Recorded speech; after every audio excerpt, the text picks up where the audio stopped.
السلام عليكم ورحمة الله وبركاته. اللهم صل وسلم وبارك على سيدنا محمد وعلى آله وصحبه أجمعين. أهلا بكم في قناة أوفر أكلة. هنعمل النهاردة كده مع بعض إن شاء الله اللازانيا. بعد ما اللبن ده يغلي تماما هسيبه يبرد خالص عشان أبدأ في عمل البشاميل. بصي ده كده قوام البشاميل بتاع اللازانيا، لازم يكون خفيف كده عشان اللازانيا تشربه وتستوي فيه. بصي بقى هحط طبقة البشاميل من غير ما ادهن سمنة ولا اي حاجة.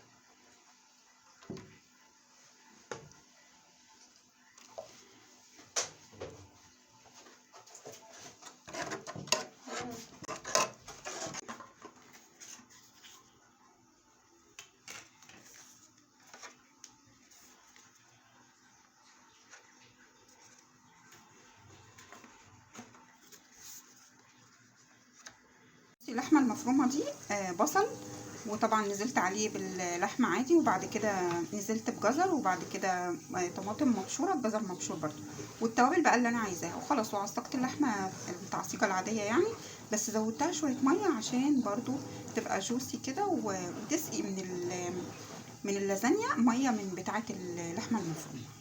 هحط بقى كده اللحمة المفرومة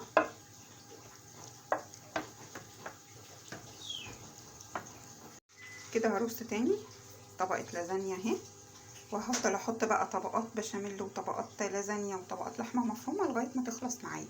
بس هي ايه، هي نيه. اللازانيا دي اسمها الملكه. الملكه طلعت لازانيا حلوه ومش غاليه على فكره. تاني على فكره العلبه دي بتاعت الموتزاريلا دي حلوه جدا، وبتكفي لي الصينيه دي حلوه يعني، بتملى الصينيه.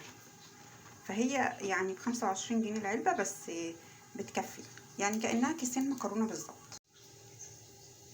كده هحط البشاميل برضو،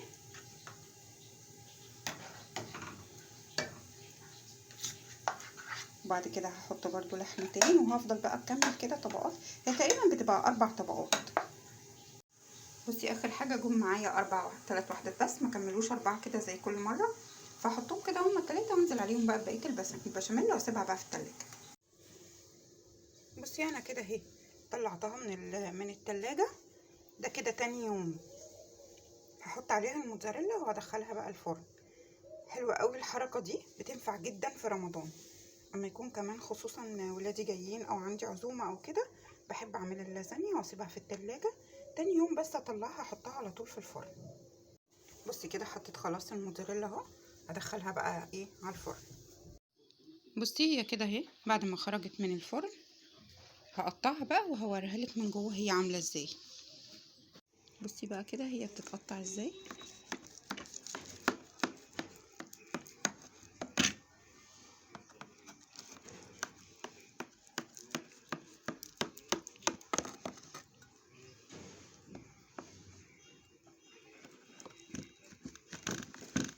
تتقطع سهله جدا لان هي ايه استوت سوا كامل تقريبا في التلاجة.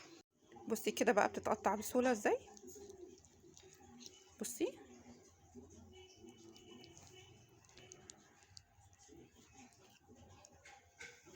ما فيهاش اي تجليده خالص.